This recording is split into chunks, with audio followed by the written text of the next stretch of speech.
Այդ ինչից է, որ երբ տղամարդն է փորձում ապացուցել իր արժեքը, ցույց տալ, որ ինքը այդքան կա, որ ինքը կարող է, որ ինքը հաղթող է,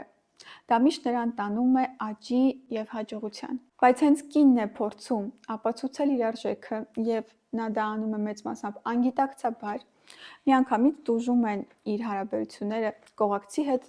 տղամարդկանց հետ։ Այս աշխարհում յուրաքանչյուր էլեմենտ ունի իր ֆունկցիան, ունի իր դերը։ Տղամարդը գալիս է աշխարհ, որպեսզի փոխի այս աշխարհը իր ազդեցությամբ, իր ներգործությամբ, իր ուժով, իր գործելով։ Այդ պատճառով տղամարդկանց մոտ աշխատում է այդ մոդելը, իսկ կանանց մոտ դա միշտ վերածվում է սպառվելու հիվանդությունների, քչանում է կնոջ հարաբերությունները եւ նա հիասթափվում է ամեն ինչից ու ի վերջո թողնում է այդ ամենը կամ բողոքում է, որ իր կյանք գալիս են թույլ տղամարդիկ։ Խոսքը նրա մասին չի, որ կինը չի կարող հասնել շատ բաների, չի կարող ունենալ մասշտաբ, չի կարող վաստակել մեծ գումարներ։ Խնդիրը միայն նրանում է, թե